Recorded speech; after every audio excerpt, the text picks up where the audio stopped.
Hi everyone! Welcome back to Little Lion Bedtime Stories. Tonight we're reading a wonderful adventure story called The Snail and the Whale.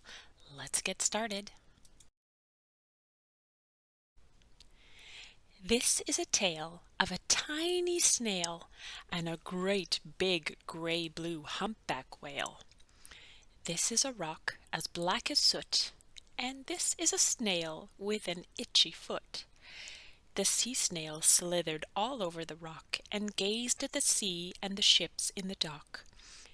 And as she gazed, she sniffed and sighed.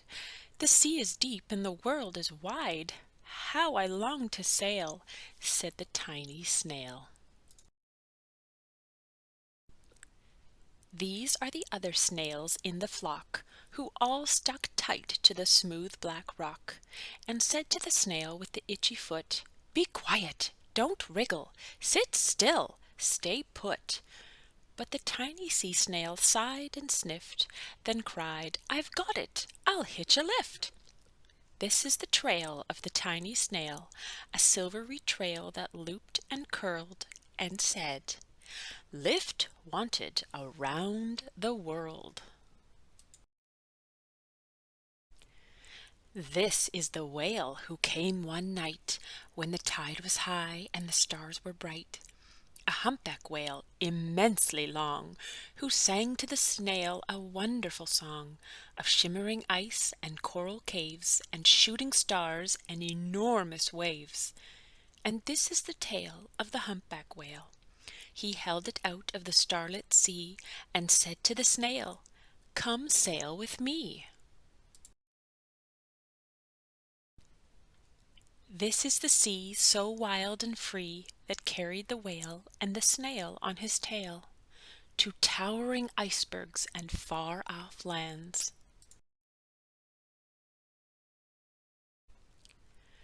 With fiery mountains and golden sands. These are the waves that arched and crashed, that foamed and frolicked and sprayed and splashed the tiny snail on the tail of the whale. These are the caves beneath the waves, where stripy fish with feathery fins and sharks with hideous toothy grins swam around the whale and the snail on his tail.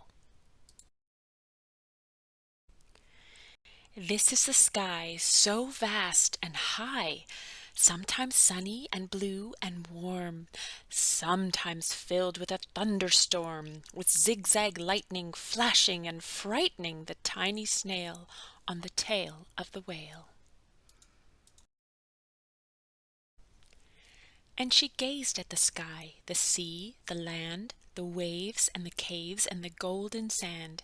She gazed and gazed, amazed by it all, and she said to the whale, "I feel so small."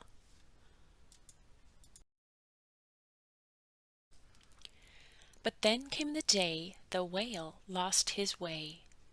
These are the speedboats running a race, zigging and zooming all over the place, upsetting the whale with their ear-splitting roar, making him swim too close to the shore. This is the tide slipping away.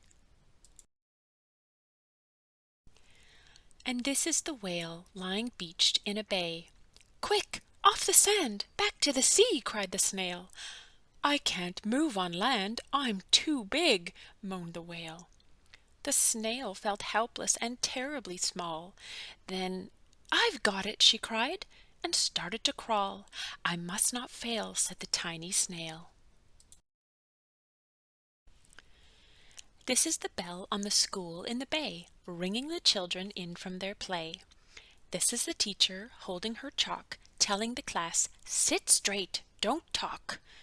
This is the board as black as soot. And this is the snail with the itchy foot. "A snail! A snail!" The teacher turns pale. "Look," say the children, "it's leaving a trail." This is the trail of the tiny snail, a silvery trail saying, "Save the whale." These are the children running from school, fetching the firemen and digging a pool, squirting and spraying to keep the whale cool.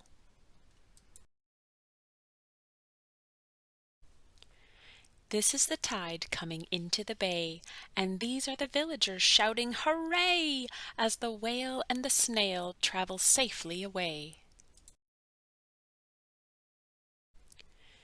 Back to the dock and the flock on the rock, who said, "How time's flowin', and haven't you growin'?"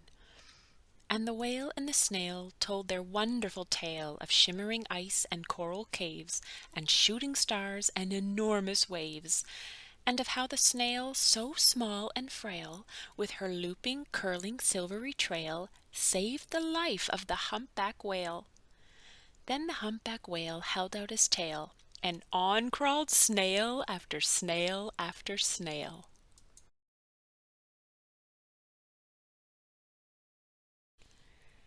And they sang to the sea as they all set sail on the tail of the gray-blue humpback whale.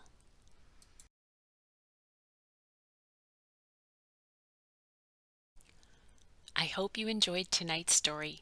If you'd like your very own copy of The Snail and the Whale, check the description below. Good night.